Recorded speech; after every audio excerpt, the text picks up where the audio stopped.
పూజా మందిరంలోకి నేను వెడుతున్నాను అన్న విషయము బాహ్యమునందు సర్వకాలములలో మీకు స్ఫురణలో ఉన్నప్పుడు మీరు పట్టుపంచె కట్టుకుని ఆచమనం చేసి అప్పుడు విష్ణు సహస్రనామ స్తోత్రం చెప్పడం పెద్ద గొప్పేం కాదు.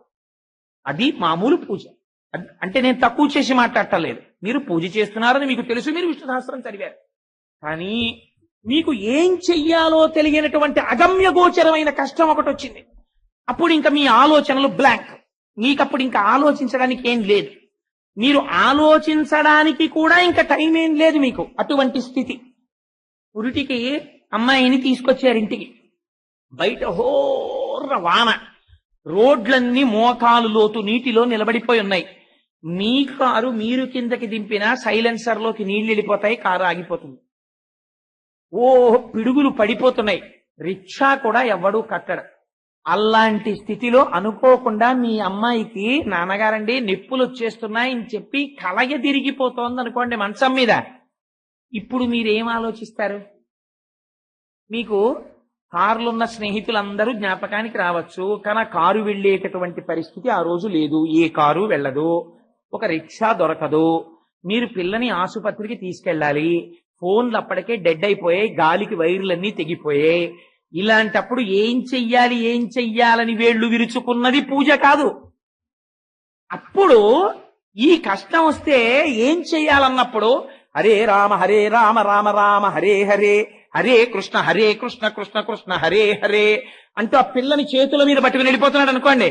నా దృష్టిలో వాడు భక్తుడు, వాడు పూజ, వాడిది పూజ. నేను ఎందుకు ఈ మాట అంటున్నానంటే హనుమ ఆ పూజ చేశారు.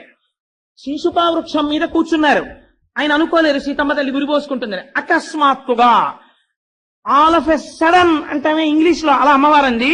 ఇక్కడ నేను బతికుండడం అనవసరం, నేను ఉరిపోసేసుకుంటానంది అని ఒక్కసారి అహంగమిష్యామి యమస్య మూలం అని, నేను యమస్థానానికి వెళ్ళిపోతున్నానంది అని ఎవరు ఊహించరు. తాడుముక్కుందా, తప్పెటుందా, విషం ఉందా, కత్తుందా, గదుందా, ఏముంది అక్కడ? తన జుట్టు తన కంఠం చుట్టూ తిప్పేసి శిశుపా వృక్షపు కొమ్మ దింపి ఉరిపోసేసుకుంటాంది.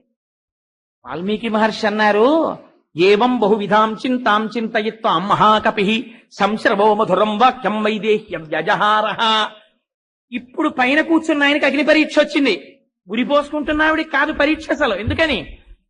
కొన్ని కోట్ల వానరములు భూమండలమునకు దశ దిశల వెతుకుతుంటే దక్షిణ తీరమునకు వచ్చి సముద్రమును దాటలేక కొన్ని లక్షల వానరములు ఉండిపోతే మీ ప్రాణములు సీతమ్మ దర్శనము చేసి నేను రక్షిస్తానని మాట ఇచ్చి 100 యోజనలు సముద్రములు గడచి ఈవలి ఒడ్డుకు వచ్చి శిశుపా వృక్షం మీద కూర్చుని సీతమ్మ తల్లి దర్శనం చేసినటువంటి భాగ్యమును పొందిన వాడను నేనొక్కడను.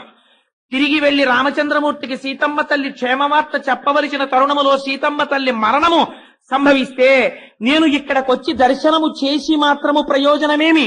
పోనీ అలాగని అమ్మా నేను రామదూతని, రాముడు క్షేమంగా ఉన్నాడని చెబుదామంటే ఆయన సహజముగా వానరుడు. సంస్కృతంలో మాట్లాడితే అమ్మ అనుమానపడుతుంది. ప్రచ్ఛన్న రూపం ధరిస్తే అసలు ఒప్పుకోదు. అమ్మ అప్పటికే అపారమైన నిర్వేదమును పొందేసి ఉన్నది. ఎందుకని? నేను చేసినటువంటి పనులన్నీ నిరర్థకమైపోయాయి. అనన్య దైవత్వమియం క్షమాచ భూమౌచ శయ్యా నియమశ్చ ధర్మే పతివ్రతాత్వం విఫలం మమేదం కృతం కృతజ్ఞేష్విమ మనుషాణం అనేసింది ఆవిడ.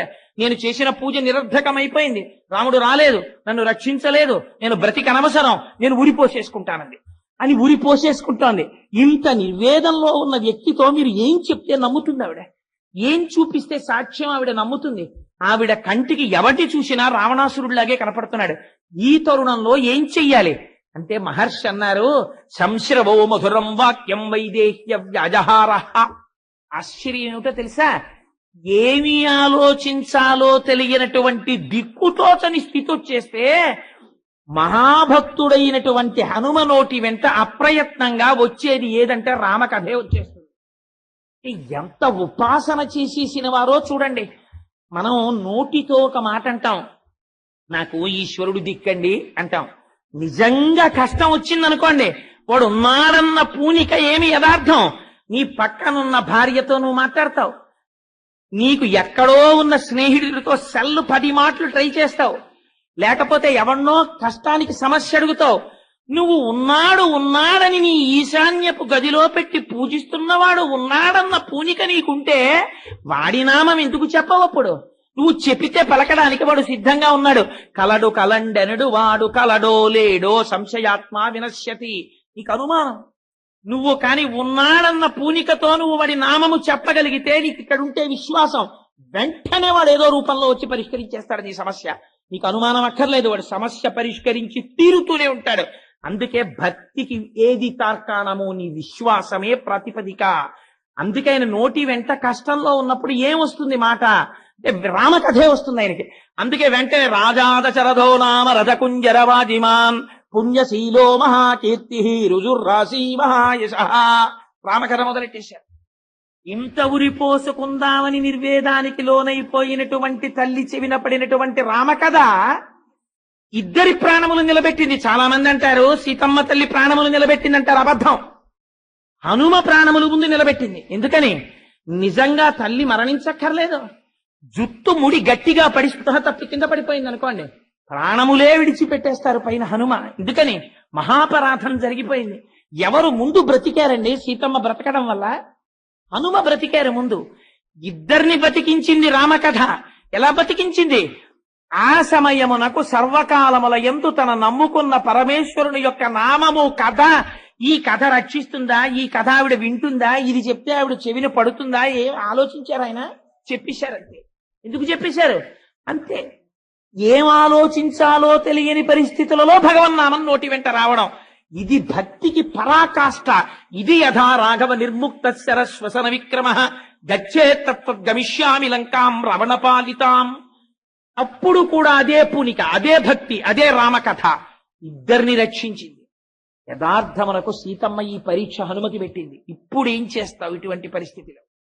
రామకథ చెప్తే అమ్మ వెంటనే పైకి చూసింది.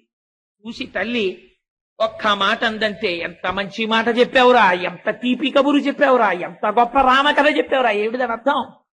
ఈ చెప్పిన మాటలు యథార్థముగాక ఎవరు ఎంత కష్టములో కూడా ఆలోచించుకోవడానికి ఏ అవకాశము లేని సమయములో కూడా తను నమ్ముకున్న దైవము యొక్క కథానామము మాత్రమే ఆయన నోటి వెంట వచ్చిందో, అటువంటి భక్తి, అటువంటి పారవశ్యము ఈతని యందు సర్వకాలముల యందు నిలబడి ఉండుగాక. అందుకని ఆ స్వయంభువైనటువంటి బ్రహ్మ, ఆ వాచస్పతి, ఆయనతో పాటుగా బృహస్పతి పక్కన నిలబడినటువంటి ఇంద్రుడు, నమోస్తు వాచస్పతయే సవజ్రిణే స్వయంభువే చైవ హుతాశనాయ చ అనేన చోక్తం యదిదం మమగ్రతో అనౌకసా తచ్చ తదాస్తు నాణ్యదా. ఏ మాట పైన నిలబడి చెప్పబడినదో అది యథార్థముగాక. అంటే ఆయన పూనిక అటువంటిది. ఆ పూనిక సర్వకాలముల యందు విజయమునే పొందుగాక. ఇది మనోజవం అంటే. ఎంత దూరం దర్శనం చేస్తే ప్రార్థనా శ్లోకంలో ఆ మాట పడిందో మీరు ఆలోచించండి. అందుకే ఎవరెవరు హనుమని ఉపాసన చేస్తారో ఆయనలోంచి వచ్చేటటువంటి శక్తి మీ యందు ప్రవేశిస్తుంది. మీకు సర్వకాలముల యందు ఈశ్వరుని యందు పూనిక నిలబడుతుంది, భక్తిభావము పెంపొందుతుంది. మీ మనస్సు ఏ వస్తువుని ఆశ్రయించడము చేత సర్వకాలముల యందు భద్రము కలుగుతుందో, సర్వకాలముల యందు కళ్యాణము కలుగుతుందో. నేను ఇవాళ ఉపన్యాసానికి వచ్చినప్పుడు ఈ శ్లోకం చెప్పడానికి కారణం ఏమిటో తెలుసా అండి? నేను మేడమెట్లు ఎక్కుతుంటే నా ముందు నిలబడి నడుస్తూ మరో మాట అన్నారు, తస్మాన్న ప్రమదితవ్యం. ఆ వేదములో చెప్పబడినటువంటి మంత్రముల విషయములో ప్రమదితవ్యం, భూత్యాన్న చెప్పు ప్రమదితవ్యం.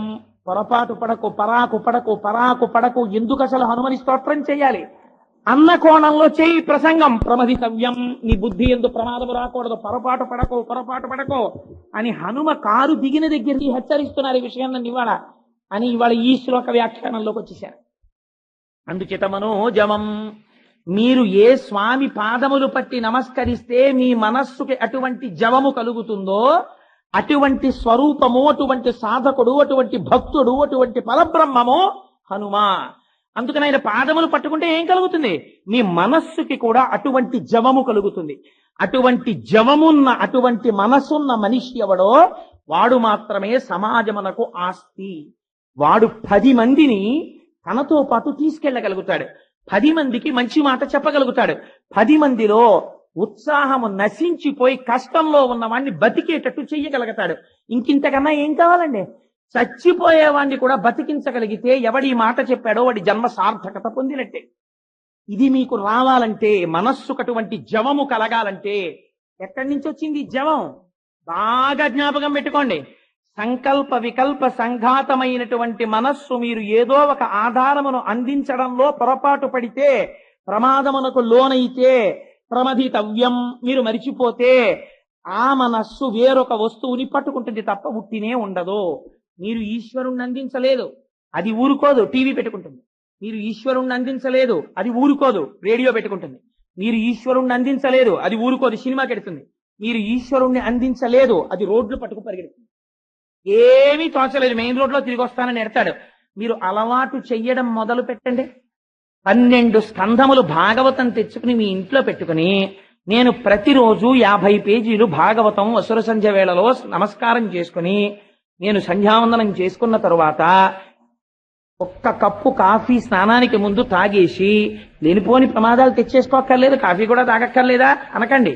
తాగి స్నానం చేసి సంధ్యావందనం చేసుకుని, నేను 1 గంట సేపు 50 పేజీల భాగవతాన్ని చాలా నిదానముగా చదువుకుంటాను అని మీరు అలవాటు పెట్టుకున్నారనుకోండి, మీరు 12 స్కంధములు భాగవతం చదవడం మొదలెట్టేటప్పటికీ ఏ రుచీకుడి వృత్తాంతం దగ్గరికో లేకపోతే దక్షయజ్ఞం దగ్గరికో ఎక్కడికో వచ్చేటప్పటికీ మీకు ఒక ఉత్సాహం వస్తుంది. ఇక్కడ వరకు వచ్చాను కదా, తర్వాత కథ ఏమిటి? మీరు చదివింది ఉత్తినే పోదు. మీరు వెళ్ళి ఏం చేస్తారంటే, మీ ఆఫీసులో పక్కవాడితో ఖాళీ ఉన్నప్పుడు, ఈ మధ్య భాగవతం చదవడం మొదలెట్టానంటే నాకు ఒకటే అర్థం కాలేదు, దూర్వాసో మహర్షి విషయంలోనేమో అంతటి మహర్షి దూర్వాసో మహర్షి దగ్గరికి వెళ్ళేటప్పటికీ సుదర్శన చక్రం వెంటాడిందా, గజేంద్ర మోక్షంలోకి వచ్చేటప్పటికీ అగస్త్య మహర్షి వస్తే ఇంద్రజుమ్నుడు లేవలేదు కాబట్టి ఈయన శాపం పెడితే గజయోనిలోకి వెళ్ళాడా? ఈ 2 విషయాల్లో తేడా ఎందుకు వచ్చిందో నాకు అర్థం కాలేదండి అంటారు. అర్థం కాలేదంటే మీ మనస్సు ఊరుకుంటే నేడు పట్టుకుంది. ఇంకా మీరు అక్కడి నుంచి ఎవడైనా భాగవతం చెప్తున్నాడు అన్నారు అనుకోండి, ఓసారి వెళ్ళి విందాం, ఈ విషయం ఏమైనా వస్తుందేమో అని అక్కడికి వెళ్ళడం మొదలెడతారు. ఆయన చెప్పలేదు అనుకోండి, అయ్యా మీరు ఏమో అనుకోకండి, ఇలా 2ంటికి తేడా ఎందుకు వచ్చిందండి అంటారు. ఆయనకి సమర్థత ఉండి ఆయనకి చెప్పగలిగిన అదృష్టం ఈశ్వరుడు ఇచ్చాడు అనుకోండి, చెప్తారు. ఆయన చెప్పలేకపోయారనుకోండి, ఆయన దోషం ఏం కాదు, ఆయన ప్రపంచంలో జ్ఞాని ఏం అయిపోవక్కర్లేదు, తను తరించడానికి 4 మాటలు చెప్పుకుంటున్నాడు. అయ్యా నేను ఆ కోణంలో పరిశీలన చేయలేదండి అంటారు. 2 సార్లు ఒక నమస్కారం, తప్పకుండా ఈ మాట ఎప్పుడైనా వేరొకరి దగ్గర ప్రయత్నం చేస్తాను, మీరు కూడా ఈ కోణంలో పరిశీలన చెయ్యండి. మనోజవం, మనస్సుకి వినగలిగిన శక్తినివ్వగలిగినటువంటి వాడి గురించి వింటూ, అందుచేత స్వామి కథ వినేటప్పుడు మనోజవం అని ఎందుకంటున్నానంటే, మీరు మనస్సుకి ఒక ఆశ్రయాన్ని, ఒక ఆధారాన్ని ఇవ్వడం అలవాటు చేశారనుకోండి, మీరు మనస్సుకి ఒక ఆశ్రయాన్ని ఇవ్వలేదనుకోండి, ఆశ్రయాన్ని ఇవ్వకపోతే ఏమవుతుందంటే అది వెతుక్కుంటుంది. అది వెతుక్కుందనుకోండి మిమ్మల్ని ఇంద్రియాలకి లోను చేసేస్తుంది. ఇంద్రియాలకి ఏవి ఇష్టమో అటు ఎడుతుంది. కళ్ళెప్పుడు దేవాలయానికి వెళ్ళమనవు, టీవీ చూడమంటాయి. అటు తిరిగిందనుకోండి జన్మ వృధా అవుతుంది. మీరు ఈశ్వరుణ్ణి అందించారనుకోండి, దానికి తీసుకొచ్చి మీరు భాగవతాన్ని రామాయణాన్ని అందించడం మొదలు పెట్టారనుకోండి, చూశారా ఎంత పరీక్ష పెట్టేశారో హనుమ, వెంటనే పరీక్ష పెట్టారు. మనస్సుకు ఆధారం నేనని చెప్తున్నావు కదా, ఇంకోటి కూడా చెప్తే ఒప్పుకుంటావా చూస్తానన్నారు. అందుకని మీరు ఈశ్వరుణ్ణి అందించారనుకోండి, అది ఈశ్వరుడి వైపుకే తిరిగిందనుకోండి, తిరిగితే ఏ వస్తువుని పట్టుకోవడం వల్ల మీరు ఉన్నతిని పొందుతారో, మనస్సుకి ఒక బలహీనత ఉంది, దానికి తప్పు ఉండదు. మీరు రోజు భాగవతం అలవాటు చేశారనుకోండి, మీరు రోజు భాగవతం చదవకుండా పడుకోండి, అయ్యో ఇవాళ నేను భాగవతం చదవలేదు, ఇవాళ నేను భాగవతం చదవలేదు, ఏదో తప్పు చేశాను అంటుంది. మీరు భాగవతం 12 స్కంధాలు ఉత్సాహంగా చదవడం అలవాటు చేసుకున్నారనుకోండి, 12 స్కంధాలు అయిపోగానే అమ్మయ్య దిక్కుమాలను కూడా వదిలిపోయింది అనరు. భాగవతం చదివానండి అంటే ఎవరో ఏనంటాడు, ఒక 6గురిని పిలిచి చక్కగా బ్రాహ్మణులకు భోజనం పెట్టండి, భాగవతం చదివారు కదా అంటాడు. మీ ఇంట్లో అనుకోకుండా భాగవతం చదివారు, మీ ఇంట్లో ఓ ఫంక్షన్ జరిగినాడు భోజనం పెట్టడం గొప్ప విషయం ఏంటండి? 12 స్కంధముల భాగవతాన్ని ఈశ్వరుడు నా చేత చదివించాడండి, వచనమే కానీ పోతన గారి భాగవతాన్ని వచనంలో చదివాను. 12 స్కంధములకు గుర్తుగా ఒక 12 మంది బ్రాహ్మణులకు సమారాధన చేసుకుంటున్నాను. సాయంకాలం వచ్చి కోటేశ్వరారు భాగవతము యొక్క శ్రవణ ఫలితము లేదా పఠన ఫలితము అని 1 గంట మాట్లాడవయా, నీకు అరవడం అలవాటు కదా అని మీరు అన్నారనుకోండి, ఎంత మార్పు వచ్చేసింది చూడండి మీ జీవితంలో. ఓ 12 మందికి భోజనం పెట్టారు, మీ ఇంట్లో చిన్న ఫంక్షన్ ఏర్పాటు చేశారు, మీరు భగవత్ కథ వింటున్నారు. ఇక్కడతో వదిలేస్తుందా? భాగవతం చదివేసి అలా వదిలేయడం ఏంటి? రామాయణం కూడా చదువుదాం అంటారు. అని రామాయణం మంచిది ఎక్కడ దొరుకుతుందండి వ్యాఖ్యానం అని తిరుగుతారు. అనుకోకుండా రామాయణం అంటున్నారు. ఇవి చదవడం వల్ల మీరు ఎక్కడో ఏదో వెళ్ళి చెప్తుంటారు, ఎవరితోనో పంచుకుంటుంటారు, ఏదో మాట్లాడుతుంటారు.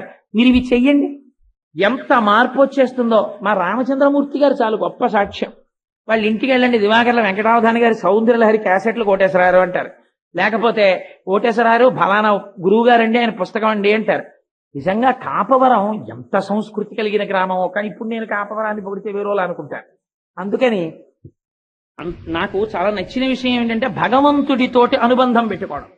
అందుచేత మీరు ఈశ్వరుణ్ణి అందించడం చేత మనస్సు ఉన్నతిని పొందుతుంది. ఆ ఉన్నతిని పొందడం, మీరు ఏ వస్తువు అందించాలో ఆ వస్తువు అందించాలి. అది హనుమ నేర్పుతారు. సర్వకాలముల యందు రాముణ్ణి అందించారు హనుమ మనస్సుకి. ఏ స్థితిని పొందారు? భవిష్యత్ బ్రహ్మ అయ్యారు, చిరంజీవి అయ్యారు. మీరు హనుమ పాదాలు పట్టుకుంటే హనుమ మీకు అదే అందిస్తారు. మనోజవం, మీ మనస్సుకి జవమును అందించగలిగిన వస్తువుని మీకు ఇస్తారు.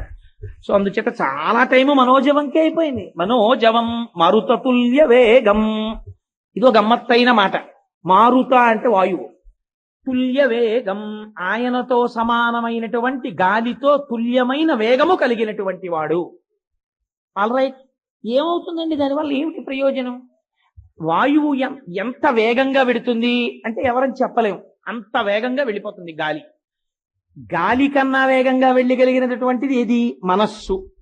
గాలి కన్నా వేగంగా వెళ్ళగలిగినటువంటి మనస్సు వెళ్ళకూడని చోట్లకు అన్నింటికీ వెళ్ళిపోతున్నప్పుడు నిన్ను అలా వెడుతున్న వాడివని గుర్తించగలిగిన వాడు ప్రపంచమునందు వేరొకడు ఉండడో. జ్ఞాపకం పెట్టుకో. నువ్వు వెళ్ళకూడని ప్రదేశానికి శరీరంతో వెళ్ళావనుకో, మందలించే పెద్దలు కనబడితే మందలిస్తారు, అయ్యా ఎందుకురా ఇలాంటి చోట్ల తిరుగుతావు అని అడుగుతాడు.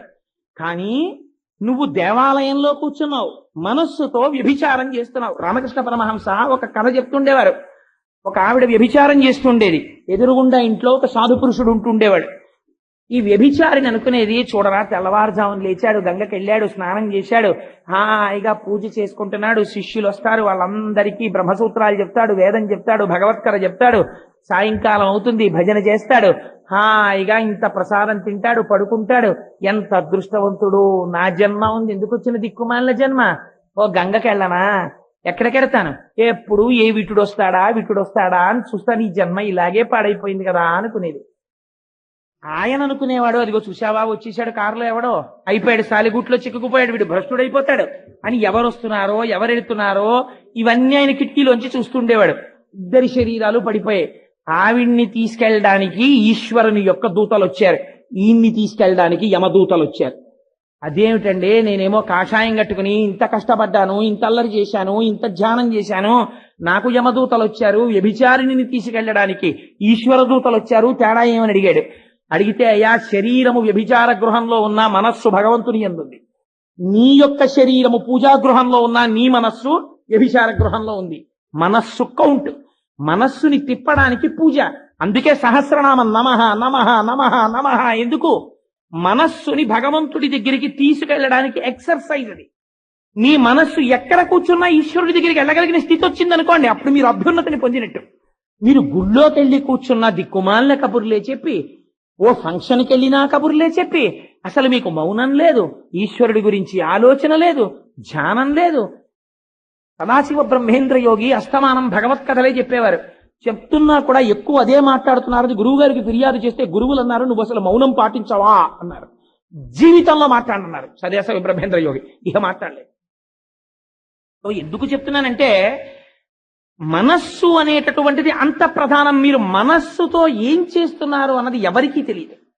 నేను ఇంత భగవత్కథ చెప్పచ్చు, మీరందరూ ఏమనుకుంటారు, కోటేశ్వరరావు గారంతటి పుణ్యాత్ముడు ఎక్కడున్నాడండి, నేను వస్తుంటే నాకు నమస్కారాలు చేస్తారు. కానీ నేను మనస్సుతో ఏ పాప కార్యాలు చేస్తున్నానో మీకెవరికైనా తెలుసా?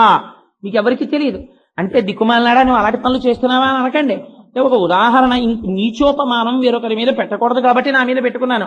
ఒకవేళ నా యందు అటువంటి పాపములు ఏమైనా ఉంటే అటువంటివి చేయకుండా నన్ను స్వామి ఉద్ధరించుగాక తప్ప నేను చేస్తున్నానని చెప్పట్లేదు. నీచోపమానం వేరొకరి మీద పెట్టకూడదు, అందుకుని నా మీద పెట్టుకుంటాను. సరే, అందుచేత ఇది ఎవరు పసిగట్టగలరు? పసిగట్టలేరు. మనస్సు వేగము అంత తొందరగా వెళ్ళిపోతుంటుంది, నీకే తెలీదు నీ మనస్సు వెళ్ళిపోతుంది అక్కడికి. అందుకని దీన్ని ఉద్ధరించగలిగిన వారు హనుమ దిద్దగలరు. తరువాతది మరుతతుల్య వేగం, చాలా గాలి అంత వేగంతో వెడతారట. ఎవరు? హనుమ వెడతారు. అయితే హనుమ అంత వేగంగా వెడతారు, వాట్ ఇఫ్ మీకేమిటి ప్రయోజనం? ఎందుకు మీకేమిటి కలిసి వస్తుంది చెప్పండి?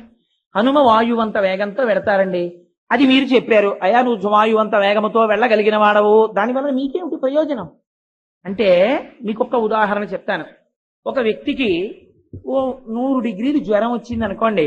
ఆ వ్యక్తి ఏం చేస్తారంటే, ఏం పర్వాలేదే పక్క సందులోనే కదా హాస్పిటల్, కాస్త గాలి చల్లగా ఉంది వెళ్ళొస్తానని చెప్పి ఏదో లుంగి కట్టుకుని మెల్లిగా నీరసంగా పక్క సందులోకి వెళ్ళి హాస్పిటల్లో చూపించుకుని మెడికల్ షాప్కి వెళ్ళి మందులు కొనుక్కుని వస్తూ కాసేపు గారింట్లోనో కాసేపు 4 కబుర్లు చెప్పుకుని కూడా వచ్చేస్తాడు. ఎందుకని అంటే 100 డిగ్రీల జ్వరమే కాబట్టి. అదే వ్యక్తికి డీహైడ్రేషన్ వచ్చింది అనుకోండి, అంటే ఒంట్లో నీరు నిలబట్టలేదనుకోండి, అతిసారంలో నీరు వెళ్ళిపోతుంది. అప్పుడు నడిపిస్తారా? నడిపించరు, రిక్షా ఎక్కించి తీసుకెడతారు. అంతేగాని పక్క ఆయన ఏమంటే మా ఆయనకి అతిసారంగా ఉంది అంటే, ఎందుకమ్మా రిక్షాలో వెళ్ళిపోవచ్చు అంటాడు. సపోజింగ్ హార్ట్ అటాక్ వచ్చింది. హార్ట్ అటాక్ వస్తే పక్కింటి ఆయన ఏమంటే మా వారికి హార్ట్ అటాక్ వచ్చేసింది, చెమటలు పట్టేస్తున్నాయి, గుండె నిప్పని పడిపోయారు అన్నారనుకోండి, ఎంత రాయి లాంటి వాడైనా వెంటనే కారు పట్టుకొచ్చి పడుకోబెట్టి హాస్పిటల్కి తీసుకెళ్తాడు. అప్పుడు ఏమైంది? వేగము ప్రాణరక్షణమునందు ఉపకరణమైంది. ఆ కారులో తొందరగా వెళ్ళడం, మీరు ఆ టైంకి వచ్చారండి బతికారంటారు. ప్రాణరక్షణమునందు వేగము చాలా ముఖ్యము. ఉన్నది కదా వేగం అని చెప్పి దిక్కుమాలిన వాళ్ళందరినీ మనం రోడ్ల మీద చూస్తుంటామే, ఎందుకు వెళ్ళిపోతాడో తెలియదు. తూనీగా వెళ్ళిపోయినప్పుడు వెళ్ళిపోతే ఎవరి మీద పడిపోతాడు. కళ్ళు తెరిచేటప్పటికి వీడు ఉంటాడు ఇంటెన్సివ్ కేర్ యూనిట్ లో, ఎదురుగుండా వస్తున్న వాడు ఉంటాడు ఇంటెన్సివ్ కేర్ యూనిట్ లో, ఏ పాపం లేకపోయినా సరే వాడికి. అలా వెళ్ళిపోయిందా వేగం? అది కాదు వేగం, ఒకరిని రక్షించడానికి పనికొచ్చేటటువంటి వేగము వేగము. మీరు అందుకే హనుమ వేగము దేనికి ఉపయోగపడుతుంది? మీరు రామాయణంలో జాగ్రత్తగా పరిశీలన చెయ్యండి. హనుమతో సమానముగా ఎగరగలిగిన వాళ్ళు ఉంటారు రామాయణంలో, కానీ ఎప్పుడెప్పుడు ప్రాణములు పెట్టాలన్నా ఉత్సాహంతో ఎగిరిపోయేవారు హనుమ ఒక్కరే. అందుకే మీకు ఒక ఉదాహరణ చెప్తాను. రామాయణంలో 2 సార్లు హనుమ సంజీవని పర్వతాన్ని తీసుకొచ్చారు యుద్ధకాండలో. ఒకసారి జాంబవంతుడు అన్నాడు, నువ్విప్పుడు వెళ్లి సంజీవని పర్వతాన్ని తీసుకొస్తే తప్ప రక్షించగలిగిన వాడు వేరొకడు లేడు, అది తీసుకురావాలి అన్నారు. ఈ సంజీవని పర్వతాన్ని ఓ 6 నెలలు పట్టుకొచ్చారు అనుకోండి హనుమ. అక్కడికి వెళ్ళి అడ్రస్ ఎక్కడో తెలియలేదండి, నేను వెతికి పట్టుకొచ్చానండి అని పట్టుకొచ్చారనుకోండి. 6 నెలల తర్వాత ఏముంటుంది అక్కడ? ఆ అస్త్రం చేత బంధింపబడిన వాళ్ళందరూ ప్రాణాలు వదిలేస్తారు కదా. ఇప్పుడు ఏది కావాలి? అత్యంత వేగము ప్రాణరక్షణమునకు ఉపయోగపడింది ఆయన వేగం. ఆయన వేగం 100 యోజనముల సముద్రాన్ని దాటి సీతమ్మ తల్లి దర్శనానికి ఉపయోగపడింది. ఆయనంత తొందరగా వెళ్లి ఉండకపోతే అసలు సీతమ్మ ఉరిపోసుకున్నటువంటి ఘట్టములో రామకథ చెప్పి ప్రాణములు నిలబెట్టగలిగిన వాడు ఏడి చెట్టు మీద? ఆయన వెళ్ళారు కాబట్టి రక్షింపబడ్డాయి. ఆయనంత తొందరగా వెళ్లి సంజీవని పర్వతాన్ని తెచ్చారు కాబట్టి వేల వానరములు, కోట్ల వానరములు బతికాయి. ఇంత వేగము దేనికి పనికొస్తుంది? ఆయన వేగము నిన్ను రక్షించడానికి పనికొస్తుంది. ఉత్తర క్షణంలో ఇప్పుడే ఇక్కడే వస్తున్న కష్టం నుంచి నిన్ను ఉద్ధరించగలిగిన శక్తి వాయువేగముతో రాగలిగినటువంటి హనుమ నిన్ను ఆపద నుంచి పైకెక్కిస్తారు. వాడు వస్తాడు, కానీ ఏం ప్రయోజనం? పోతన గారు అంటారు, కృతజ్ఞావళి బంధుత్వంబులు అంటారు. వాడొకడికి ఉపకారం చెయ్యడు, ఉపకారం చేసిన వాణ్ణి కూడా చూసి తల తిప్పుకుని వెళ్ళిపోతాడు. అలాంటి వాడితో నీకు బంధుత్వం ఉంటే మాత్రం ప్రయోజనం ఏంటి? వాడేం ఉపకారం చేయడు వాడు.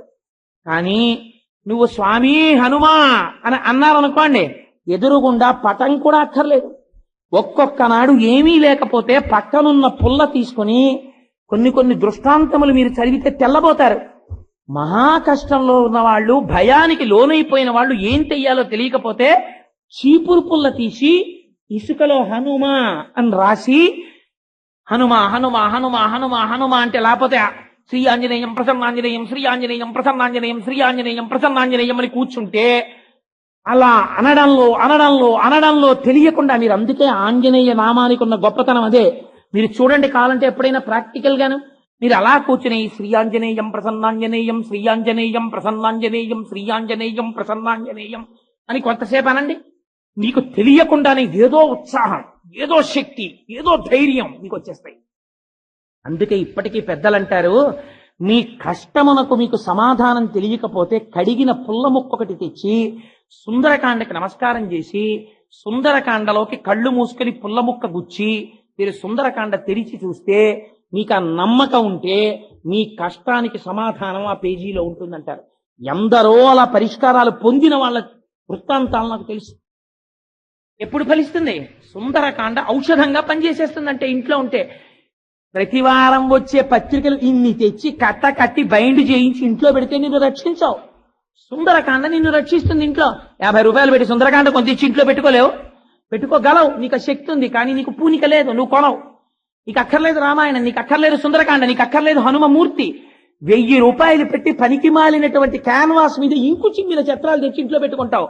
ఒక్క ప్రసన్నమైనటువంటి హనుమ యొక్క మూర్తిని అక్కడ పెట్టి లేవగానే మనోజమం మరుతతుల్య వేగం అని నువ్వంటే కొన్ని కోట్ల వానరములను రక్షించిన చిరంజీవిని ఎందుకు రక్షించరు? రక్షించి తీరుతారు. నీకు ఆ పూనిక లేదు, నువ్వు పొందవు రక్షణ. ఇది ఆయన వేగము నీ రక్షణ మనకు హేతువు. అంత తొందరగా వచ్చి రక్షిస్తాడు. అందుకే మన వాళ్ళు మాట అంటారు చూడండి, కష్టంలో ఉన్నప్పుడు ఫోన్లు తాలూకా డైరెక్టరీ తిప్పితే ఎవరు పడితే వాళ్ళకి ఫోన్ చేయరు. ట్రస్ట్ వర్దీనెస్ అని ఒకటి ఉంటుంది. మీరు ఒక చోట ఉండిపోయారనుకోండి, మీకు కష్టం వచ్చిందనుకోండి, అప్పుడు మీకు నమ్మకము ఎవరి మీద ఉన్నదో అతనే మీకు జ్ఞాపకానికి వస్తాడు. నేను మొన్న నా ఆఫీస్కి 10ంటికి రావాలి, కానీ 3 గంటల వరకు రాలేని పరిస్థితి వచ్చింది. ఎవరి పేరు ముందు జ్ఞాపకానికి వచ్చింది? అచ్చయ్య శాస్త్రి గారి పేరు జ్ఞాపకానికి వచ్చింది. ఎందుకని? నా కష్టం తన కష్టంగా ఆలోచించగలిగిన వ్యక్తి, అవసరమైతే అడ్డగలిగిన వ్యక్తి, ఏదైనా ఆపదొస్తే సమర్థించి చెప్పగలిగిన వ్యక్తి. నీకు ఎవరి మీద విశ్వాసం ఉందో వాడు నీకు జ్ఞాపకానికి వస్తాడు. ఇంత ఎండబడి వస్తున్నాను, నన్ను ఎవరు తీసుకెడతారు? ఇప్పుడు నీరసపడిపోయాను, స్నానం చేయలేదు, భోజనం చేయలేదు, వడదెబ్బ తగులుతోంది, దొరగారు జ్ఞాపకానికి వస్తారు. ఎందుకు జ్ఞాపకానికి వస్తారు? నీకున్న పూనికి అటువంటిది వారి యందు. నీకు కష్టంలో ఉన్నప్పుడు ఆదుకునే తత్వం ఎవరి యందుందో వారు మాత్రమే జ్ఞాపకానికి వస్తారు. నువ్వు గృహప్రవేశం చేస్తున్నావు అనుకో, వారం రోజులు ముందు కూర్చుని లిస్టు రాస్తావు, ఎవరెవరిని పిలుద్దామని. అప్పుడు ఆరాంసే రాస్తావు. మీ అమ్మాయిని అడుగుతావు, ఎవరైనా ఉన్నారేంటో నీ ఫ్రెండ్స్ ఇంకాను అని అడుగుతావు. మీ అబ్బాయిని అడుగుతావు, ఎరా నాన్న నీకు ఎవరైనా ఫ్రెండ్స్ ఉన్నారా పిలవలసిన వాళ్ళు అని అడుగుతావు. అప్పుడు చాలా తేలికగా ఆలోచిస్తావు. కష్టం వచ్చినప్పుడు నీ మనస్సు ఎవడు రక్షకుడని నమ్ముతుందో వాడి యందు ప్రచోదనం అవుతుంది. ఎందుకు ప్రచోదనం అవుతుంది? విశ్వాసం. ఈ విశ్వాసము నీకు భగవానుని యందుంటే, హనుమయందుంటే, ఆయన కూడా మారుతతుల్య వేగం, గాలంత వేగంతో వచ్చి నిన్ను రక్షించగలరు. ఆయన వాయుపుత్రుడు కాదు. కాదు, ఇంకొక గొప్ప రహస్యం. నమస్తే వాయోత్తమేవ ప్రత్యక్షం బ్రహ్మాసి. వాయువునకు వాయుపుత్రునకు తేడా లేదు.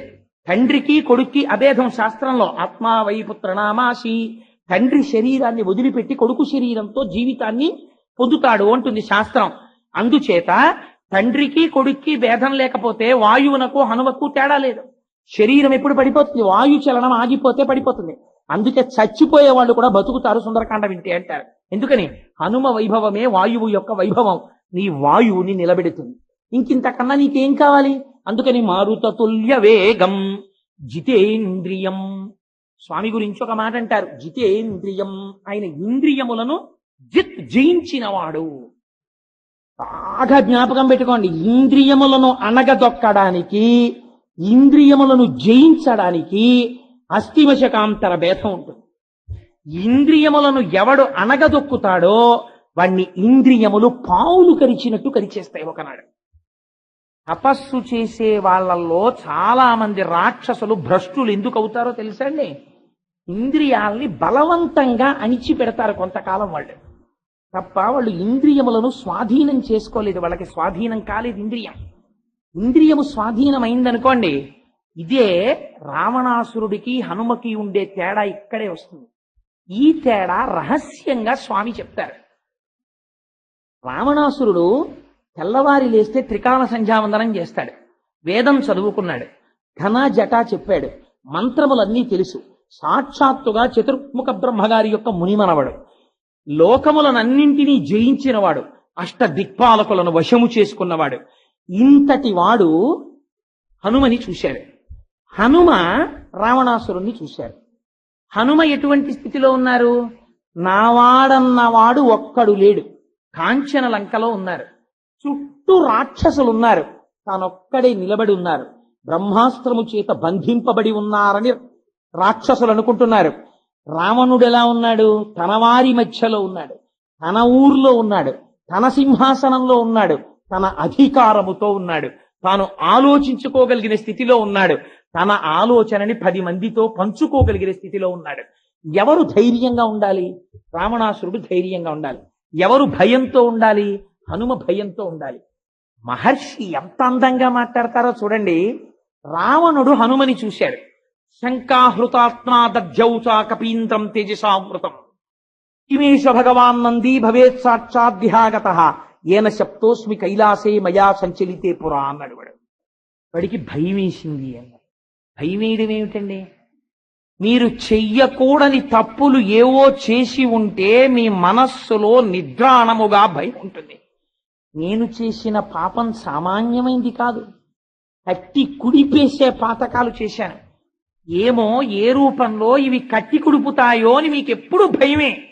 అందుకే వాడు హనుమని చూడగానే భయపడ్డాడు. ఇంత తేజస్సేమిట్రా అన్నాడు. భక్తి తప్ప, ఈశ్వరుణ్ణి నమ్ముకోవడం తప్ప వేరొకటి చేత కాదు. అంతమంది స్త్రీలకి ఒంటి మీద బట్ట లేకుండా చూసినా మనస్సు కదిలిన వారు కాదు. అందుకని ఈయన తేజస్సు భ్రంశము కాదు. అవతల వాడిలో కూడా మంచిగా చూస్తారు. అహో రూప మహో ధైర్య మహో సత్వ మహోద్యుతి అహో రాక్షసరాజస్య సర్వలక్షణయుక్తత అంటారు హనుమ. ఇది తేడా. ఇంద్రియములను గెలిచిన వాడికి, ఇంద్రియములను బలవంతముగా నొక్కిపెట్టిన వాడికి ఇదే తేడా. తపస్సు చేసినన్నాళ్ళు రావణాసురుడు ఇంద్రియాలని బలవంతంగా తొక్కిపెట్టాడు. ధర్మబద్ధమైన కామము కాదు, ధర్మబద్ధమైన అర్థము కాదు, నశించిపోయాడు. అందుకే మండోదరంది చిట్ట చివర యుద్ధ భూమిలో రావణాసురుడు పడిపోయాడు. ధర్మపత్ని పట్టమహిషి మండోదరొచ్చింది యుద్ధ భూమికి. ఆవిడంది వీళ్ళందరూ వెర్రివాళ్ళు, ఈ రాక్షసులకేం తెలియదు. అందుకే వీళ్ళందరూ అంటున్నారు నువ్వు రాముడి చేతిలో చనిపోయావని అన్నారు. కానీ నేను చెప్తున్నాను ఎందుకని, నీ అర్ధాంగిని, నీ మనసెరిగిన దానను బాగా జ్ఞాపకం పెట్టుకోండి. మీ మనస్సుని సర్టిఫై చేయగలిగినది ప్రపంచంలో భార్య ఒక్కతే.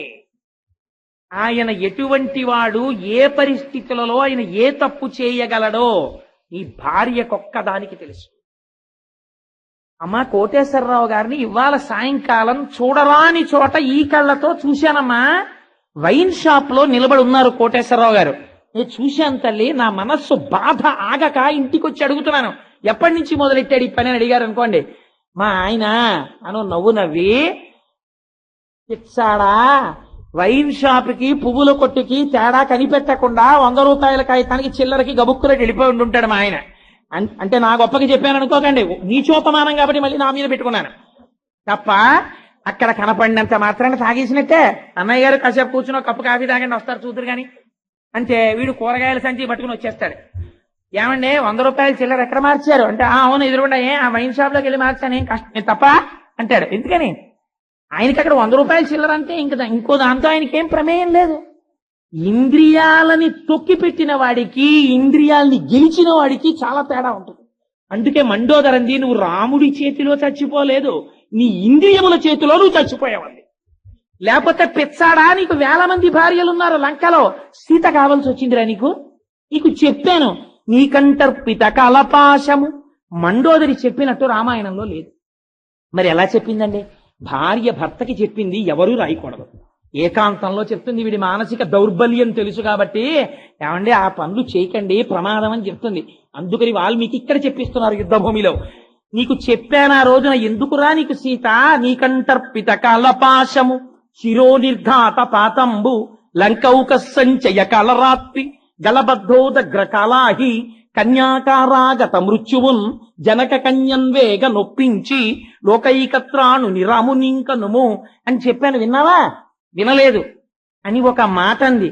ఏరా సీత నాకన్నా పతివ్రత, అందగత్య, నాకన్నా ఏం కనపడి సీతని తెచ్చి చచ్చావురా నువ్వు అందావిడ. ఎందుకు ఈ మాట అందో తెలుసా అండి? నువ్వు చచ్చిపోతే నీకు సంస్కారం చేయడానికి తమ్ముడు మిగిలాడు విభీషణుడు. రేపు నేను చచ్చిపోతాను, నాకెవడిని మిగిల్చావురా నువ్వు అని అడిగింది ఆవిడ. ఇంద్రజిత్తు లాంటి కొడుకుని కన్నాను, కానీ మిగిల్చావా? నీ స్త్రీ వ్యామోహానికి నా కొడుకు చచ్చిపోయాడు, కొడుకులందరూ చచ్చిపోయారు, బంధువులందరూ చచ్చిపోయారు, నువ్వు చచ్చిపోయావు. నీకు విభీషణుడు అంత్యేష్టి సంస్కారం చేసేస్తాడు, నేను చచ్చిపోతాను. ఎవడు రా నా శరీరాన్ని దహనం చేయడానికి? నిన్ను కట్టుకున్న పాపానికి నా శరీరానికి సంస్కారం చేసేవాడిని మిగల్చకుండా చచ్చావు. ఎందుకు చచ్చావు తెలుసా? నీ ఇంద్రియములు చంపేసేదా నిన్ను. నీకు తీరలేదు కాంక్ష, కాంక్ష, నీ కామవాంఛ నిన్ను చంపేసింది రా రావణ. మరి మా స్వామి ఉన్నారు హనుమ, సవేష్మజాలం బలవాన్ దదర్శ వ్యసక్త వైఢూర్య సువర్ణజాలం యథా మహత్స్రా వృషిమేఘజాలం విద్యుచ్చినద్ధం సవిహంగజాలం. ఎంత గొప్ప మాటలు చెప్తారండి. గృహాని నానా వసురాజితాని దేవాసురైశ్చాపి సుపూజితాని సర్వైశ్చ దోషై పరివర్జితాని కపిర్దర్శ స్వబలార్జితాని అన్నారు వాల్మీకి మహర్షి. ఓ ఎంత గొప్ప అంతఃపురాలు, ఎటువంటి విమానాలు! అంతఃపురాల్ని ఎంత వర్ణించారో, పుష్పక విమానాన్ని ఎంత వర్ణించారో, ముత్యాలతో కట్టిన జాలు, బంగారు స్తంభాలు, బంగారు అరుగులు, బంగారు మేడలు, ఇన్నింటిని చూశారు. ఎలా చూశారు? బలవాన్ దదర్శ. ఎందుకు వచ్చిన గొడవరా ఇవన్నీ, ఎందుకు వచ్చిన గొడవరా ఇవన్నీ అంటూ చూశారు తప్ప, అబ్బాయి ఎంత బాగుందిరా ఈ బిల్డింగ్, ఎంత బాగా కట్టాడురా, ఆర్కిటెక్చర్ ఎక్కడ తెచ్చాడో, ఎవడు ప్లాన్ చేశాడో, ఏమి బాల్కనీరా, ఏమి హాల్ డిజైన్ రా అని అన్నారనుకోండి వాల్మీకి మహర్షి, అన్నారనుకోండి హనుమ, సీతమ్మ దర్శనం అవ్వదు. ఇన్ని చూస్తూ నాకేం కావాలి? అవ్యక్త రేఖామివ చంద్రరేఖాం త్వం సుప్రసిద్ధామివ హేమరేఖాం క్షత ప్రరూఢామివ బాణరేఖాం వాయుప్రభిన్నామివ మేఘరేఖాం ఉష్ణార్థితాం స్వానుసృతాస్త్రకంఠీం పురావరార్హోత్తమనిష్ట కంఠీం సుజాత పక్ష్మామభిరక్త కంఠీం వనే ప్రవృత్తామివ నీలకంఠీం. నాకు ఇవక్కర్లేదు. మా అమ్మ కన్నుల వెంట నీరు కారుతుండగా అయ్య కట్టినటువంటి దీర్ఘమైన మంగళసూత్రంతో నల్లని కన్నులతో రామా రామా రామా అని తపస్సు చేస్తున్న సీతమ్మ దర్శనం కాలేదేమని వీటిని చూడకుండా ఉంటే సీతమ్మ అన్వేషణ జరగదని చూశారు తప్ప చూడడమునందు ఇష్టము లేకుండా చూస్తూ వెళ్ళిపోయారు. ఇది ఇంద్రియములను గెలవడం అంటే. ఇంద్రియాని బలిష్టాని యుక్తాని మానద అపక్వశ్య ప్రకుర్వంతి వికారాం స్థాననేకశ అంటాడు మహానుభావుడు వేదవ్యాసుడు దేవీ భాగవతంలో. ఇంద్రియములు చాలా బలిష్టమైనవి. పిచ్చవాడా, లోకములన్నీయున్ గెలిచినాడవింద్రియానీకము చిత్తమున్ గెలువనేరవు నిన్ను నిబద్ధు చేయు భీషణ శత్రులార్వుర ప్రభిన్నుల చేసిన ప్రాణికోటిలో నీకు విరోధి లేడొకడు నిర్పుణ చూడుము తనవీశ్వర అంటారు పోతన గారు ప్రహ్లాదోపాఖ్యానంలో. అందుచేత ఎవరు పరమశత్రువులు? ఇంద్రియములు పరమశత్రువులు. ఎప్పుడు ఏ క్షణంలో కాటు వేయించేస్తాయో తెలియదు. అటువంటి ఇంద్రియములను గెలిచాడని ఏమిటి గుర్తు? తను ఎక్కడికి వెళ్ళాడో జ్ఞాపకం ఉండదు. తను ఎంతంత అంతఃపురాల్లోకి వెళ్ళాడో జ్ఞాపకం ఉండదు. అక్కడ ఏమేమి ఉన్నాయి జ్ఞాపకం ఉండదు. ఏం జ్ఞాపకం ఉంది? ఆ ఇంట్లో ఎక్కడో పెట్టిన ఒక భగవన్మూర్తి జ్ఞాపకానికి ఉంది. ఆ ఇంట్లో కట్టుకున్న ఒక చిన్న పూజా మందిరం జ్ఞాపకానికి ఉంది. ఆ ఇంట్లో వాడుకుంటున్న ఆచమన పాత్ర జ్ఞాపకానికి ఉంది. ఆ ఇంట్లో ఆవిడ పట్టు చీర కట్టుకుని నడిచొస్తుంటే ఆవిడలో లక్ష్మీ దర్శనం చేసి ఆ తల్లి నిజంగానే నడిచి వస్తుంటే లక్ష్మీదేవి దర్శనం పొద్దున్న చేసినట్టే ఉంటుంది అంటాడు. ఈ దర్శనం ఎక్కడుందో దాని యందు ఇంద్రియముల యొక్క జయము ఉన్నది. అందుకే గురువులు శిష్యుణ్ణి ప్రశ్న వేసి చూస్తారు, ఎక్కడ ఆగుతున్నాడు వీడి దృష్టి అని. అంటే యాక్షన్ 500 కాదు, నిజంగా వాడి మనస్సులోకి ఇవి ఏవి వెళ్ళకూడదు. కామ క్రోధశ్చ లోభశ్చ దేహే తిష్టంతి తస్కరాః జ్ఞాన రత్నాపహారాయ తస్మాత్ జాగ్రత్త జాగ్రత్త అంటారు మహానుభావుడు శంకర భగవత్పాదులు. ఎప్పుడొచ్చి కాటేసేస్తాయో తెలియదు, ఎప్పుడొచ్చి కబళిస్తాయో తెలియదు. బలవంతంగా తొక్కి పెట్టి తపస్సు చేశాడు రావణాసురుడు, గెలిచారు హనుమ. అందుకే స్వామి సువర్చలా సహిత ఆంజనేయ స్వామి సంతానం చూపించండి ఉండదు. ఎందుకని? గృహస్థాశ్రమంలో ప్రవేశించకపోతే పైన మహానుభావులున్నారు, హేమగర్భుడున్నాడు, పింగాక్షుడున్నాడు, కేసరి ఉన్నారు, తాను 4వ తరంలో ఉన్నారు. తన ముందు ఉన్నటువంటి ముత్తాత తాత తండ్రి తరించాలి. గృహస్థాశ్రమంలోకి వెళ్ళారు. ఆవిడ అటువంటిదే. అందుకే ఆవిడ హనుమని స్వీకరించింది. ఇద్దరికీ ఎప్పుడూ ఈశ్వరానుగ్రహం, రామనామ జపం తప్ప కామమే లేదు, సంసారమునందు కోరిక లేదు. ఇలా తరించిపోగలిగినటువంటి వారు హనుమ. ఎంతమంది కాంతలు చుట్టూ ఉన్నా ఆఖరికి ఒకళ్ళని ఒకళ్ళు పెనవేసుకు పడుకుంటే అన్యోన్య భుజసూత్రేణ స్త్రీమాలా ఘృత హిస మాలేవ ఘృదితా సూత్రేషు శుభే మత్త షట్పద నచాకులీనా నచహీన రూప నదక్షిణానా ఉపచారయుక్త భార్యాభవత్తస్య నహీన సత్వ నచాపి కాంతస్య నకామనీయ. కొన్ని వేల మంది పితృదేవతల కాంతలు, యక్ష గంధర్వ కిన్నెర కింపురుష కాంతలందరినీ తెచ్చి భోగించి ఆవుల మధ్య ఆబోతు పడుకున్నట్టు పడుకున్నా ఇంకా స్త్రీల మీద వ్యామోహం ఉన్నవాడు రావణాసురుడు. ఎక్కడుంది వాడి తపస్సు? భ్రష్టమైపోయినప్పుడే. అందుకే సీతమ్మ తల్లి ఒక మాట చెప్పేసింది, యజ్జట్ ఆదరతి శ్రేష్ఠ.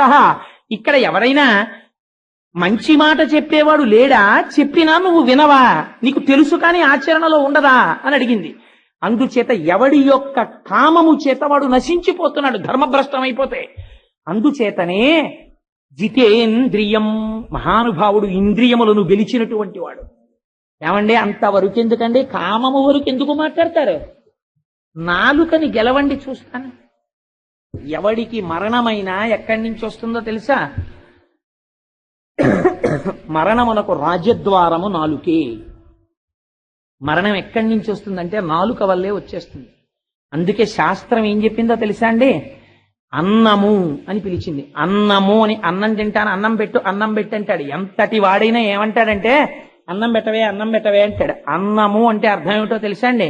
2 అర్థాలు చెప్పారు. నీవు తినునది కొంతకాలము తరువాత నిన్ను తినునది. ఎందుకని? నువ్వెందుకు తింటావంటే ఇది ఈశ్వరానుగ్రహంగా, ప్రసాదంగా. నువ్వు ఎప్పుడైనా భోజనం చేసేటప్పుడు సత్యం తర్తేన పరిశించామి అని తిప్పి తింటే అది ఈ శరీరము నిలబడి, శరీరములో ఉన్న శక్తి ఈశ్వరానుగ్రహము కొరకు వెచ్చింపబడాలని తిన్నది ప్రసాదం. నువ్వు రుచులు తెలుసుకోవడానికి తినడం మొదలు పెట్టావు. ఎన్ని రకాలుగా వండుకుని తినచ్చో నీకు అలవాటైంది. తింటే ఏమవుతుంది? దీనికొక్కదానికే కావాలి చురుక్కు. బాగా జ్ఞాపకం పెట్టుకోండి. శరీరంలో కంఠము రుచిని అడగదు, దీనికి అక్కర్లేదు. What ever you throw inside it just gives a passage into the stomach. మీరు ఇందులో కాగితపు ఉండ పెట్టి మింగండి, కంఠానికి ఏం సంబంధం ఉండదు, లోపలికి వదిలేస్తుంది కడుపులోకి. మీరు పాలు పొయ్యండి ఆకలిస్తున్నప్పుడు. 2 గ్లాసులు పాలు తాగారనుకోండి, దిక్కుమాలినాడా పాలే పోసావు అని కడుపు ఏం అడగదు, జీర్ణం చేస్తుంది.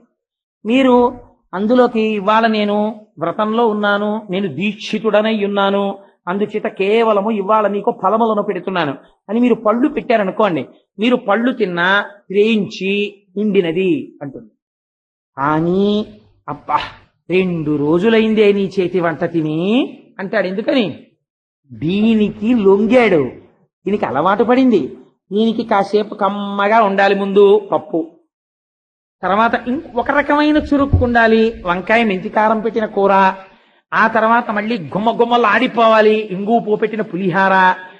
ఇలా రుబ్బితే అక్కడ రోట్లో రుబ్బుతుంటే మా అమ్మమ్మ ఇక్కడ ఆకలేసేదే అంటాడు. పచ్చి విచ్చీలాడుతూ కొబ్బరి ముక్కలు మళ్ళీ మెత్తగా ఉండకూడదు, మిక్సీలో రుబ్బితే ఇష్టం అంటాడు. పాపం 10:30కి ఆఫీస్కి వెళ్ళాలి, దిక్కుమాలినాడి కోరిక మిక్సీలో వేస్తే మళ్ళీ ఇలా అంటాడు మధ్యాహ్నం అని. పాపం రోలు లేకపోతే ఎదురింట్లోకి వెళ్ళి ఎందుకు లేవే ఉట్టినే పైకి అంటాడు, చేయి పెడుతుంది ఇందుకే నీకు అంటాడు. కానీ మధ్యాహ్నం కొబ్బరి పచ్చడి తినచ్చు రోట్లో, తిన ఎంత సంతోషం. రోట్లో పచ్చడి ఇష్టమండి అంటాడు. ఒక్కొక్కడిని చూడండి, ఆ రోట్లో రుబ్బి పాపం ఈవిడ ఎండలో పట్టుకొస్తే అప్పుడు దీన్ని మధ్యాహ్నం ఆ రోట్లో పచ్చడి ఎంత తృప్తో. ఇవన్నీ ఎవరికి కావాలి చెప్పండి? యథార్థానికి నాలుకకి కావాలి. దీనికి ఎడిక్టెడ్ అంటారు, అలవాటు పడిపోతుంది కొన్నాళ్ళకి. ఒకనాడు డాక్టర్ గారు అంటారు, ఏమయ్యా అప్పుడు ఓపిక ఉంది, పచనం చేసింది, ఇప్పుడు ఓపిక తగ్గిపోయిందా, పచనం చెయ్యలేదు, కొంచెం తగ్గించండి మేస్టారు అంటాడు. తగ్గించడం ఎవడి చేతిలో ఉంది? వీడి చేతిలో ఎప్పుడో పోయింది. దీనికి ఇచ్చాడు పవర్ అంతాను. ఇది అంటుంది, నోరు మొయ్యి, వాళ్ళ పెళ్లికి వచ్చాం, ఎలా ఉండారో చూసావా, బ్రహ్మాండమైన కొత్త చింతకాయ పచ్చడి చేశారు, బీపీకి ఏముందిరా ఇవాళ 8-25 2 వేసుకుందాం ఉంటుంది. కొత్త చింతకాయ పచ్చడి తినేస్తాడు, ఇంటికి వెడతాడు, పడిశం పట్టేస్తుంది, దగ్గు, బీపీ ఎక్కువైపోతుంది, తల తిప్పు. ఇంకక్కడి నుంచి మళ్ళీ డాక్టర్ గారి దగ్గరికి పరుగు. ఆయన ఏం అడుగుతాడు ముందు? ఏం తిన్నారేంటి అంటాడు. అప్పుడు కొంచెం అటు ఇటు ఎవరు లేరు కదా అని చూసి కొత్త చింతకాయ పచ్చడి తినేశానండి అంటాడు.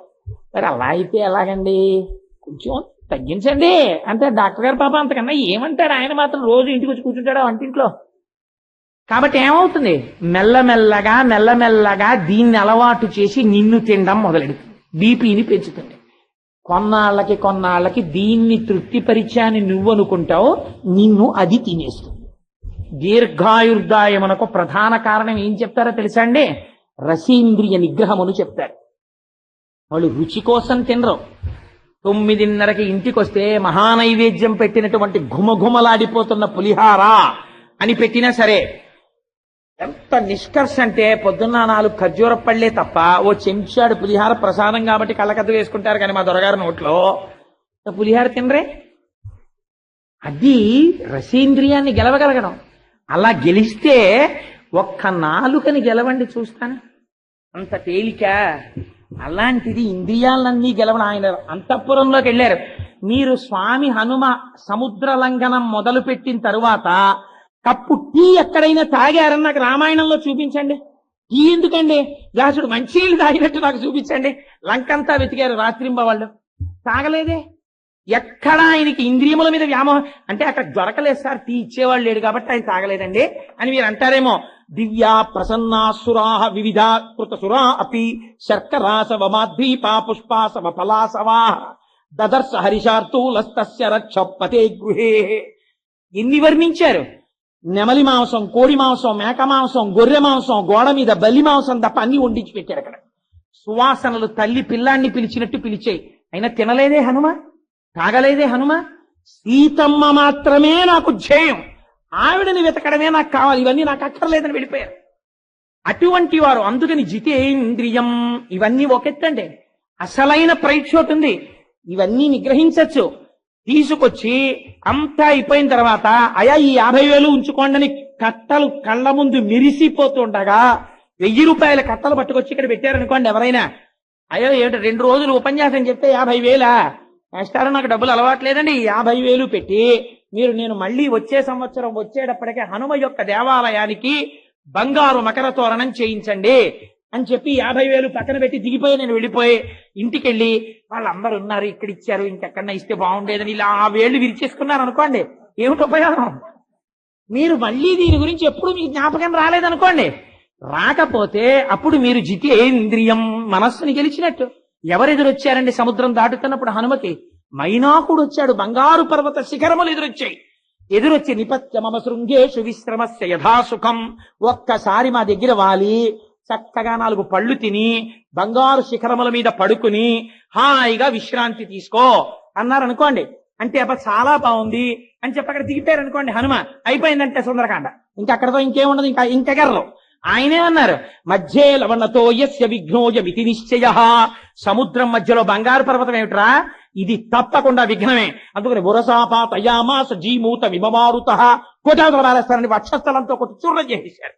అంతేగాని నేను ఫలానా చోటుకి వెళ్ళినప్పుడు నాకు ఎయిర్ కండిషన్ రూమ్ ఇచ్చారండి, ఏసీ కార్ ఇచ్చారండి, నన్ను ఎంత గౌరవంగానో చూసేవారండి, ఉపన్యాసాలు ఇక్కడి నుంచి అక్కడే చెప్పుకుంటాను, ఇంకిక్కడ చెప్పను, మైకు లేదు, పురుగులు వచ్చేస్తున్నాయి, అలా నన్ను చూడటం లేదు అని చెప్పి మానేశారనుకోండి, ఇంకా మీరు భగవత్కర చెప్పడానికి మీకు యోగ్యత ఏముంది? యోగ్యత లేదు. రెండింటి యందు తుల్యమును మీరు పాటిస్తే అది అనుభవించడం ఈశ్వర ప్రసాదం, ఇది అనుభవించడం ఈశ్వర ప్రసాదం అని మీరు అనగలిగితే అప్పుడు మీరు పూనికతో ఉన్నట్టు.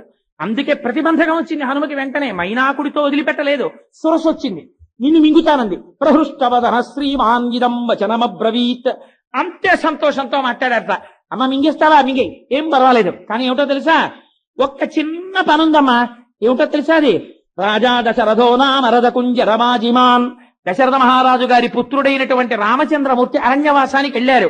ఒక్కసారి అథవామై దిలీందృష్ట్వా రామంచ క్లిష్టకారిణం ఆగమిష్యామితే వక్తం సత్యం ప్రతిశృణోమితే. సీతమ్మ దర్శనం చేసి నీ నోట్లోకి వచ్చేస్తానమ్మా అన్నారు. కుదరదయా అంది. బొటన వేలంత అయ్యారు, లోపలికి వెళ్ళి బయటకు వచ్చేశారు. అమ్మా నువ్వు అన్నావు ప్రవిష్టోస్మి హితే వక్త్రం దాక్షాయణి నమోస్తుతే. ఏవి బుద్ధి రామాయణ నీది? అర్ధసిద్ధ్యై హరిశ్రేష్ఠాగచ్చ సౌమ్య యథాసుఖం సమాన ఈశ్వ వైదేహీం రాఘవేణ. మన సుఖమునందు కష్టమునందు తుల్య నిందా స్తుతిర్మౌని సంతుష్టో జనకేనచిత్ అనికేత స్థిరమతి భక్తిమాన్ మే ప్రియో నర. రెండిటి ఎందు తుల్యమునెవరు పాటిస్తున్నాడో వాడు మాత్రమే నా భక్తుడు తప్ప సుఖమును తలుచుకు తలుచుకు తలుచుకు తలుచుకు అది లేదని ఏడిచిన వాడు ఎంత దౌర్భాగ్యుడు. అందుకని రెండింటి ఎందు సమతౌల్యమును పాటించి అనుభవించినప్పుడు ఈశ్వర ప్రసాదం అని అనుభవించి వదిలవుతాడు మహర్షి. కష్టం వచ్చినప్పుడు ఇది కూడా ఇలా కూడా నాతో స్వామి చెప్పించాడు, తపస్సు చేయించాడు అని అదృష్టమని పొంగిపోయిన వాడెవరో వాడు నా భక్తుడు తప్ప కష్ట సుఖములను చూసుకున్నవాడు నా భక్తుడు కాదంటాడు పరమాత్మ. ఇది సుందరకాండలో స్వామి యొక్క పరాక్రమం. జితేంద్రియం ఏమిటి చెప్పగలిగామంటే మనోజవం మరుతతుల్య వేగం. అది కూడా మనోజవం అని ఆపేస్తే వీడు అసాధ్యం కుల అంటారని దాటానంతే. మరుతతుల్య వేగం జితేంద్రియం బుద్ధిమతాహం వరిష్టం. ఇవాళ శివరాత్రి అయితే ఎంత బాగుందనిపిస్తోంది, ఆపలేక శ్లోకం. సరే, అందుచేత ఇంతకీ నేను ఎందుకు చెప్పవలసి వచ్చింది అంటే హనుమ యొక్క గొప్పతనమేమి అంటే మహానుభావుడి గురించి జాంబవంతుడు ఒక మాట చెప్పాడు యుద్ధకాండలో. ఇంద్రజిత్ ఎటువంటి బాణాలు కొట్టాడంటే కను రెప్పలకు కూడా కొట్టేశాడు ఇలాగా, మళ్ళీ ఇలా కనురెప్ప వేయకుండా. అందరూ పడిపోయారు. ఒక్క విభీషణుడు హనుమ మాత్రమే లేచున్నారు. విభీషణుడు కాగడా పట్టుకుని వెతుకుతున్నాడు, మన వాళ్ళు ఎక్కడ పడిపోయారో చూసొద్దాన్ని రమ్మని. ఒక్కొక్కడిని వెతుకుతూ పెద్ద ఆయన జాంబవంతుడి దగ్గరికి వచ్చారు. పడిపోయి ఉన్నాడు జాంబవంతుడు. జాంబవంతుడిని చూసి విభీషణుడు అన్నాడు, నాయనా జాంబవంత, నువ్వు కూడా ఇలా పడిపోయావా? నేనెవరో గుర్తుపట్టావా అన్నాడు. సాధారణంగా పడిపోయిన వాడిని ముందే ఏమంటామండి, ఆయనకి స్పృహ ఉందో లేదో అని నన్ను గుర్తుపట్టారా మేస్టారు అంటారు. వెటకారం అయితే మేస్టారు మేము గుర్తున్నామా అంటారు. అందుకని ఆయన దగ్గరికి వెళ్ళి నన్ను గుర్తుపట్టావా అన్నాడు విభీషణుడు. అంటే ఆయన అన్నాడు, నాయనా ఇంద్రజిత్తు నా కను రెప్పల మీద కూడా బాణం కొట్టాడురా, నా ప్రాణములు శోషించిపోయాయి, అందుకని నేను కను తెరిచి నిన్ను గుర్తుపట్టగలిగిన శక్తి ఇప్పుడు లేదు. ఎందుకని చూసినా కన్ను నీరసపడిపోయింది, గుర్తుపట్టలేదు. కానీ నీ కంఠధ్వని చేత నిన్ను గుర్తుపడుతున్నాను, నువ్వు విభీషణుడు అనుకుంటున్నాను అన్నాడు. అవును తాత, నేను విభీషణుడు అన్నాడు. అంటే జాంబవంతుడు అన్నాడు, ఇంటికి పెద్ద ఆయన లాంటి వాడు జాంబవంతుడు అంటే బ్రహ్మగారి అంశ, ఆయన ఆవలిస్తే పుట్టాడు ఆయన. వానరేంద్రం మహేంద్ర భయేంద్రో వాలినముర్జితం అంటారు బాలకాండలో, దేవతాంశలతో వచ్చారు వాళ్ళు.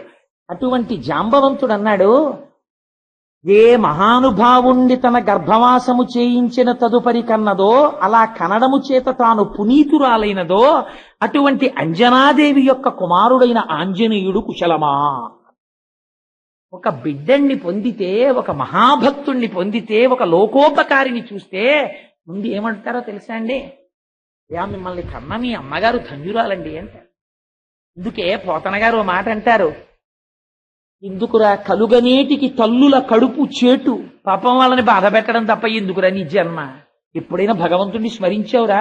చేతులారంగ శివుని పూజింపడేని, నోరు నొవ్వంగ హరికీర్తి నుడువడేని, దయయు సత్యంబులోనుగా తలపడేని, కలుగనేటికి తల్లుల కడుపు చేటు అంటారు.